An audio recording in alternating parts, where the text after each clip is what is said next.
Bizim ama bir de. Çok önemli. Evet. Az bekledim.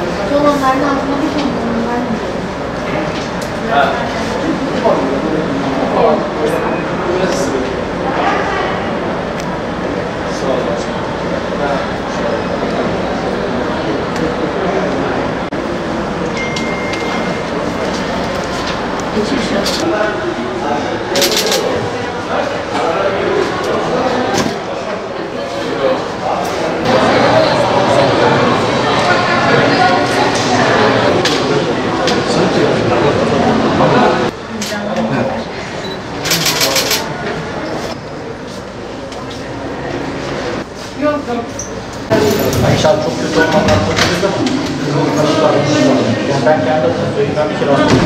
3 tane taş yedim. Var mı bizden bir isteği? Aşıya birincisi, ikincisi mi? Bitti. Hadi gözünü aç. 3 oldu. Maşallah. Hastalık geçirmedin değil mi? Hastalık mı geçirdin? Yapmaya geçtim. Şöyle zaten biliyorsunuz 9 günlük bir tatil vardı. Bu tatilden önce de konuşmuştuk. Sizlerle de paylaşmıştım. Bu tatilin sonrasında vaka sayılarında bir artış olabileceğini öngörmüştük aslında. Bu tabii sadece Gaziantep için değil, aslında Türkiye geneli içinde. Ve maalesef yani düşündüğümüz gibi gerçekleşti. Bizim bu 9 günlük tatilden önceki rakamlarımız biliyorsunuz 100.000'de 26'lar gibiydi. Geçen gün açıkladı Sayın Bakanımız 100.000'de 105'lere çıktık. Yani neredeyse 4 katına yükselmiş oldu. Yine şöyle bakarsanız bu tabii oransal olarak 4 katı ama yine o 9 günlük tatilden önceki vaka sayılarımızla şimdiyi kıyasladığımız zaman yaklaşık 5 kat kadar bir yükselme gerçekleşti. Bu da tabii ki yeniden hastanelerimize, sağlık merkezimize binen yükü bir miktarda olsa arttırmaya başladı. Şu an için korkulacak bir düzeyde değiliz, onu söyleyeyim. Servislerimiz rahat, yoğun bakımlarımız rahat. Bunun için ayarlamalarımız gayet yolunda gidiyor. Daha önce sadece bir pandemi hastanesi belirlemişken şu an tüm hastanelerimizde belli sayıda servis ve belli sayıda yoğun bakım yatağı ayarladık. Buna göre de bir planlama yaptık. A planı, B planı, C planı şeklinde. A planı şu andaki durumu götürebilecek sayıda servis ve yoğun bakım yatağı ayarlanmış durumda. O şekilde çalışıyoruz. Eğer vaka sayısı artar, hastane yatışları çoğalırsa o zaman B planına geçeceğiz. Daha fazla sayıda servis yatağı, daha fazla sayıda yoğun bakım yatağı ayarlayacağız. Tabii ki inşallah C planına geçmek zorunda kalmayız. Vaka sayıları o kadar artmaz ama onun için de tedbirlerimizi biz aldık. Fakat vatandaşlarımızın bu konuda biraz duyarlı olması lazım. Biz evet üzerimize düşeni yapıyoruz ama maalesef caddeler, sokaklar, ya sosyal alanlarımızı biz de geziyoruz. Kendileri zaten işin içindeler. Çok kötü bir manzara var. Maske takılma kalmamış, mesafelere uyulmuyor. Hani aşı sayısı yükseldiği için zannediliyor ki herhalde bu hastalık sona erdi ama öyle bir durum yok. Maalesef bu virüs hala var. Hala hastalık yapabilme potansiyeli var. Zaten öyle olmasa şu an vaka sayıları yükselmezdi. Buna özen gösterirlerse, bize yardımcı olurlarsa, aşıya gelirlerse biz bu işin üstesinden geleceğiz inşallah. Yani bunu gittiğimiz her yerde bizler de görüyoruz. Zaman zaman uyarıyoruz, işte kim olduğumuzu öğrenince insanlar biraz dikkat etmeye çalışıyorlar ama hani birilerinin uyarması değil, aslında kişisel disiplinimizi sağlamak önemli.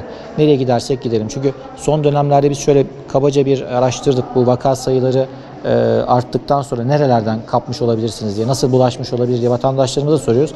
Genelde aldığımız cevaplar işte geçenlerde bir taziyeye gitmiştim, geçenlerde bir düğüne katılmıştım diye. Gerçekten insanların fazla sosyalleştiği, fazla kalabalık olduğu ve mesafenin maalesef ortadan kalktığı ortamlar şeklinde ortaya çıkıyor şu anda. Evet, bugün sizle birlikte zaten bir aile sağlığı merkezimize geldik. Alevli Aile Sağlığı Merkezi'deyiz. Buradaki aşı çalışmalarını sizle birlikte gözlemledik. Arkadaşlarımızla sohbet ettik. Aşı çalışmalarının aslında fena durumda değiliz. İnsanlarımız bize geldiği sürece bizim aşı yapmada herhangi bir sorunumuz, sıkıntımız yok. Şu anda aşı lojistiğinde de bir sorunumuz yok. Yeteri kadar aşımız var. Bakanlık biz aşıyı fazla yaptığımız sürece bize fazla bir miktarda da gönderiyor zaten. İnsanların ulaşılabilirliğini biz fazlasıyla arttırdık. Sadece aile sağlığı merkezleri, sadece özel hastaneler, sadece kamu hastaneleri değil. Biliyorsunuz Gaziantep olarak AVM'lerde, belli başlı kalabalığın olduğu alanlarda aşı istasyonları kurarak, mobil ekipler oluşturarak bu işlemleri yürütüyoruz şu anda. Mobil ekiplerimiz şu an Gaziantep'te bulunan tüm köyleri bir tur zaten bitirdi. İkinci tura dönmeye başladık.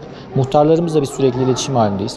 Muhtarlarımız mesela bizi arıyorlar, diyorlar ki müdürüm işte 100 kişi, 150 kişi bak ayarladım, bizim mahalleye gelebilir misiniz? Hemen oraya bir ekip gönderiyoruz. O gün oradaki o kişi sayısı ne kadarsa aşılamasını gerçekleştiriyoruz. Bunun dışında oda başkanlarımızla bir görüşmemiz olmuştu. Sağ olsunlar, onlar da bize destek veriyorlar. Mesela şu an Gaziantep Ticaret Odası'nda bizim bir aşı merkezimiz var. Oraya gelenler orada aşılanıyor. Günde 100'ün üzerinde aşı yapıyoruz. Bu da bizim için güzel bir sonuç. Yine geçenlerde elektrikçiler odası, bakıcılar odası ve diğer odalarla görüştük. Onlar da bize şu an yer ayarladılar. Kişi ayarladılar. Oralarda da aşı çalışması yapacağız. Bugün itibariyle hastanemizi tek tek gezmeye başladık. Merkezlerde şunu yapmaya başladık. Çünkü aşı yokken biraz daha temkinli davranıyorduk ama aşı olduğu için poliklinikteki hekimlerimiz, poliklinikteki çalışanlarımız kendilerine gelen vatandaşlara aşı alıp olmadığını soruyor. Olmadılarsa onlarla görüşüyor, konuşuyor, aşıya ikna ediyorlar. Ve polikliniklerdeki vatandaşlarımıza aşı yapılan merkezlerimize, hastane içerisindeki merkezlerimize veya aşı istasyonlarımıza yönlendiriliyor. Bu şekilde biz büyük bir ivme kazanacağımızı düşünüyoruz. İnşallah önümüzdeki 3 ya da 4. günün sonunda, gerçi hafta sonu biraz aşı sayımız düşüyor çünkü ASM'lerimiz kapalı. Onlar ciddi anlamda aşıya bize çok ciddi destek veriyor. O kapandığı için sadece hastanelere ve merkezlerimize, istasyonlarımıza yükleniyoruz. Cumartesi pazarı saymazsak bile önümüzdeki hafta salı, en geç çarşamba sarı renge döneceğiz inşallah. Ve bizim hedefimiz Eylül ayı gelmeden veya Eylül ayına girerken Gaziantep'i mavi renge çevirmek.